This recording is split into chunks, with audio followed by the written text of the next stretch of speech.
So as you can see, Matt is very experienced, and not just with like contracts between publishers and composers, but he works for a sync agency, so he does contracts between the sync agency and other entities that use the music, companies that use the music.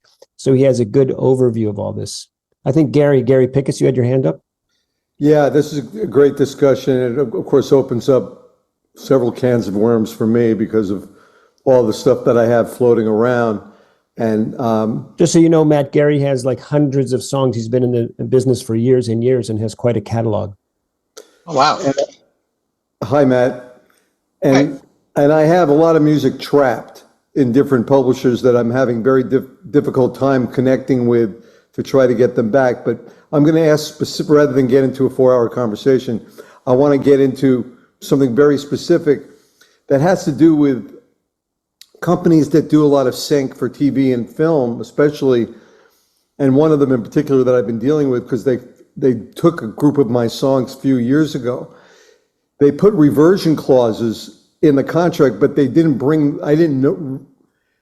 realize when they were coming up. And if you missed the date, you have like they only gave me a 30-day window. And if I missed the date, they now have the song in perpetuity, which is a bad word to me. It might as well be, not allowed on TV or something.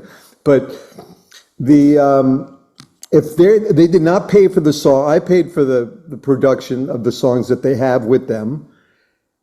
They told me they would get them placed within a certain amount of time or else I could have them back. But if I didn't meet that reversion stipulation, that minor window, then they own them.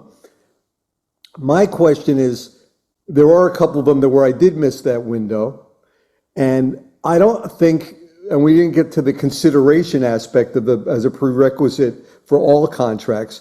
I don't think I don't have enough consideration in this contract for them to have this in perpetuity. I want these songs back that already passed the reversion date. So is there a means, without having to spend $1,000 on an hour on a lawyer, to try to get these back? Or is there not? Where does this consideration aspect come in, and who determines what's fair and not fair? That's the basic question. How much of a sliding scale is this consideration element? I think what's probably going to be tough for you is the fact that it was, so again, like we talked about, like the 6 essential elements of a contract being legally binding, and like it sounds like they met all of them, where they clearly defined, they kind of trapped you into this unfortunate situation, but like it was all laid out and the agreement was signed as is, and then they kind of just caught you on a technicality. So I don't fully know what you would try doing in that situation, because again, consideration being, for anyone that doesn't know, consideration is like what each party promises to do within the contract.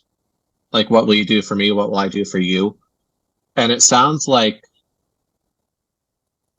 again, they didn't meet a performance obligation, but where they kind of got sneaky was that they gave you this time window to actually call them on it, which is kind of scummy, but I'm sure it's common. For example, you inspired me to look at this contract that we're going to look at next, and they don't set a time limit. It's not, they say that reversions aren't automatic. You have to give a written request, but they don't put a time limit on it. So like, again, I'm sorry, I wish I had a better answer for you, but it sounds like they were just being really sneaky.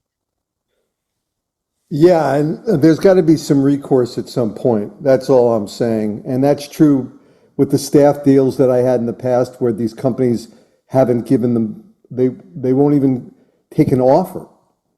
They just don't return calls. And, I'm not. Wow.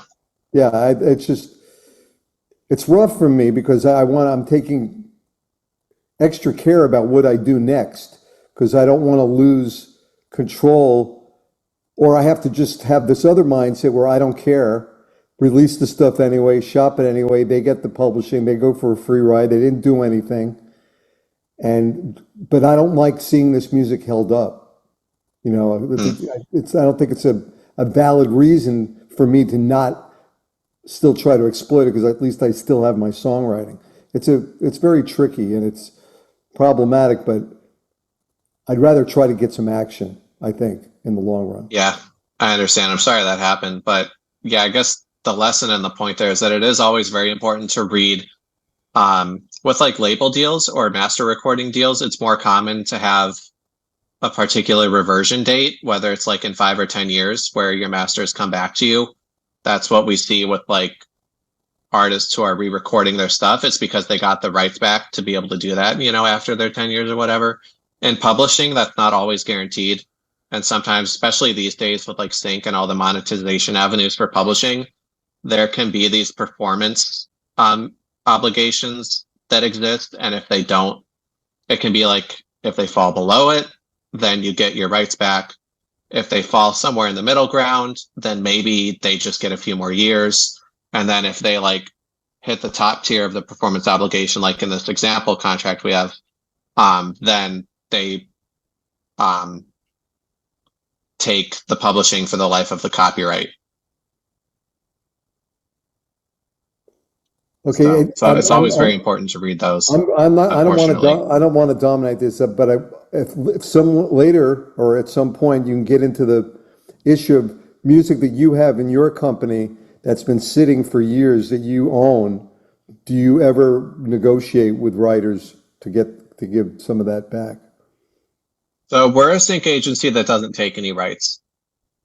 So that's part of why I can't speak to this as well as I would like to, because we operate solely on commission.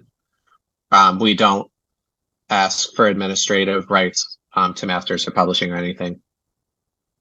Great, thanks. Mm-hmm. Yeah. So I guess it's a hard lesson to learn, isn't it, Gary? And I know you've been learning the lesson over and over, but some of these contracts were signed years and years ago, you know, before you knew what you know now. And I think it's a good lesson for all of us too. And that's why Matt this is so valuable. Now, you know, it might be just like kind of boring because we're not talking about music. We're not listening to music, but you want to make money with your hard, you know, all the hard work you do and all the money you put in, the time you put in, you want to get some return back. So, and I see everyone listening intently, which is great, and nodding your heads, because this is so important just to know that once you get a contract, you know, you're working through this whole assembly line to get to the end, to have somebody acknowledge your music and go, we want it. Okay, now who is it that wants it? And is it a good contract? Is it not? And this is what the education I want you to learn.